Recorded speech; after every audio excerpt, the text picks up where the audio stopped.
Cipher case में बानी PTI और शाह महमूद कुरैशी को 10-10 साल कैद की सजा सुना दी गई। रावलपिंडी के अडयाला जेल में खुसूसी अदालत के जज मोहम्मद अबुल हसनात सुल्कनैन ने ज़बानी मुख्तसर फैसला सुनाया। बानी पीटीआई और शाह महमूद कुरैशी भी कमरा अदालत में मौजूद थे। बानी पीटीआई का 342 का बयान कमरा अदालत में रिकॉर्ड किया गया। फैसले में लिखा गया कि इस्तखाज़ा के पास ठोस शवाहिद मौजूद थे। प्रोसिक्यूशन जुर्म साबित करने में कामयाब रही।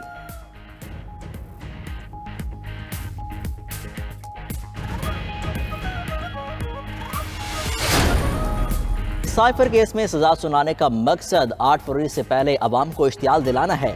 अदलिया पर एतमाद है, रिलीफ मिलेगा, सजाएं कलअदम हो जाएंगी। बैरिस्टर गौहर अली खान की कारकुनों को तहम्मुल का मुजाहिरा करने और मुश्तइल ना होने की हिदायत। पीटीआई रहनुमा कहते हैं बानी पीटीआई बिल्कुल परेशान नहीं।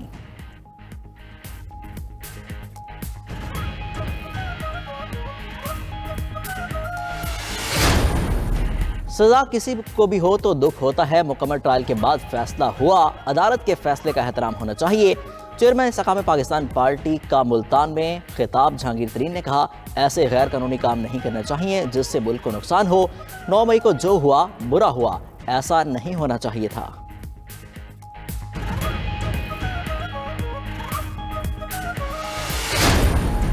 सहाफ़ियों की हिरासगी पर सुप्रीम कोर्ट का खुद नोटिस केस। सहाफ़ियों को FIA में पेशी के लिए इलेक्शन के बाद तक की मोहलत मिल गई। एक वजीर बेयारो मददगार है तो फिर वो कौन है जो मुल्क चला रहा है? चीफ जस्टिस का सवाल। सहाफ़ी आमिर मीर के वकील जहांगीर चंदून ने जवाब दिया, सबको पता है। चीफ जस्टिस ने रिमार्क्स दिए कि ऐसी बातें मत करें, ये कोर्ट है, अखाड़ा नहीं। कल हमने मोहतात रहते हुए कोई ऑर्डर पास नहीं किया। कोई बंदा अपना काम करने को तैयार नहीं। समाअत मार्च के पहले हफ्ते तक मुलतवी।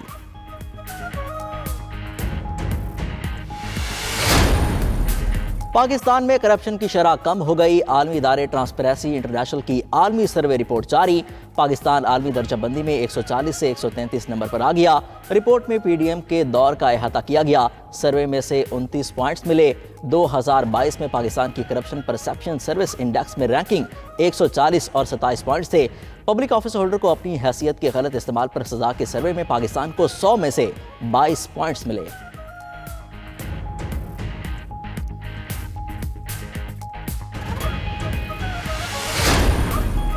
आम इंतखाबात में बस 9 दिन बाकी। सियासी जमातों के पावर शो जारी। नून लीग आज हारूनाबाद में सियासी पंडाल सजाएगी। नवाज शरीफ और मरियम नवाज का खिताब schedule. Chairman peoples party Bilawal Bhutto Zardari आज DI खान का रुख करेंगे। जलसे के लिए स्टेज तैयार, कुर्सियां लग गईं। आसिफ जरदारी बदीन में इंतखाबी रैली की क़यादत करेंगे।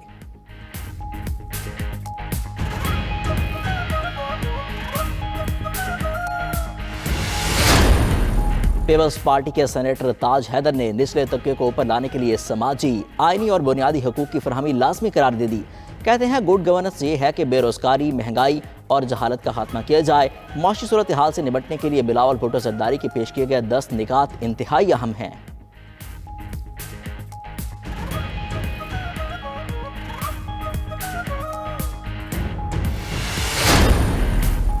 निगरान वज़ीर आज़म अनवारुल हक काकड़ की ज़ेर सदारत निगरान विफाकी काबीना का इजलास खत्म। FBR की तश्कील नौ और इस्लाहात की समरी मंजूर।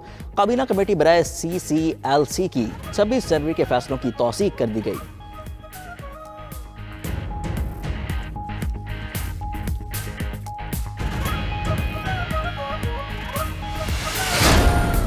बिजली सार्फिन के लिए बुरी खबर। 81 अरब 50 करोड़ रुपए का मजीद बोझ डालने की तैयारी कर ली गई। तकसीम कार कंपनियों ने अक्टूबर तक दिसंबर 2023 की सहमाई एडजस्टमेंट की दरख्वास्त नेपरा में जमा करा दी। इजाफे के इतलाक के इलेक्ट्रिक सार्फिन पर भी होगा। कैपेसिटी चार्जेस की मद में 75 अरब 14 करोड़ रुपए और नुकसानात की मद में 10 अरब 82 करोड़ रुपए वसूल करने की दरख्वास्त की गई है।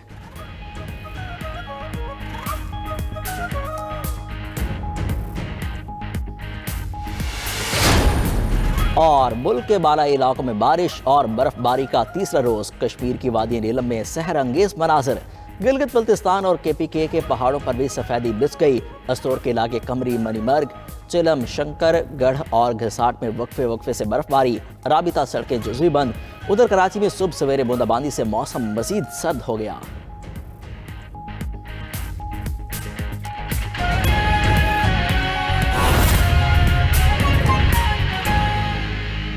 साइफर केस, बानी PTI और शाह महमूद कुरैशी को 10-10 साल कैद की सजा। ऑफिशियल सीक्रेट एक्ट खुसूसी अदालत के जज अबुल हसनात मोहम्मद जुल्करनैन ने फैसला सुना दिया। बानी पीटीआई और शाह महमूद कुरैशी का 342 का बयान कमरे अदालत में रिकॉर्ड किया गया। फैसले में लिखा गया कि सखासा के पास ठोस शवाहिद मौजूद हैं, प्रोसिक्यूशन जुर्म साबित करने में कामयाब रही। आपसे आसान सवाल है, साइफर कहाँ है? बानी पीटीआई का बयान मुकम्मल होने के बाद अदालत का इस्तफसार। इसी पर मजीद तफसीलात जान लेते हैं अपने नुमाइंदे साकिब बशीर से। जी साकिब, आज की समाअत का मुकम्मल हवाल बताइए। जी, आज की समाअत में अदालत ने जो 342 का बयान होता है उसके लिए बानी पीटीआई और शाह महमूद कुरैशी को तलब कर रखा था और रात गए उनको एक सवालनामा दिया गया था जिसमें 36 सवालात थे और वो सवालात जितने भी जो प्रोसिक्यूशन के गवाह होते हैं, प्रोसिक्यूशन का केस होता है, उसके तनाजुर में वो सवालात बनाए जाते हैं कि उसमें जो उन पर जो इल्जामात हैं उनके जवाब मांगा जाता है और फिर अलग से वो अपना दिफा भी दे सकते हैं उसमें 342 के बयान में। तो आज यही प्रोसीडिंग हुई वहाँ पे अडयाला जेल में और अदालत ने उसके बाद ये केस जब ख़त्म हुआ जो उसके बाद जो बानी पीटीआई हैं और शाह महमूद कुरैशी को बुलाया रोस्टरम पे और उनको कहा कि आपको 10-10 साल कैद की जो सजा है वो हम जो है वो सुना रहे हैं। और शाह महमूद कुरैशी की जानिब से हवाले से बताया जाता है कि वो उन्होंने एहतजाज भी किया कि उनका जो 342 का बयान है वो रिकॉर्ड जो है वो नहीं किया गया। लेकिन अदालत ने जब जज जो है अबुल हसनात मोहम्मद जुल्करनैन ने ये फैसला सुनाया तो वो वहाँ से उठकर फिर चले गए, कमरा अदालत से चले गए और वहाँ पे बानी पीटीआई और शाह महमूद कुरैशी जो है वो कमरा अदालत में मौजूद थे। अब जो मुख्तसर फैसला जो है वो अदालत ने सुना दिया है और इसका जो तफसीली फैसला है कुछ देर बाद जारी होने का जो इम्कान है वो मौजूद है। जी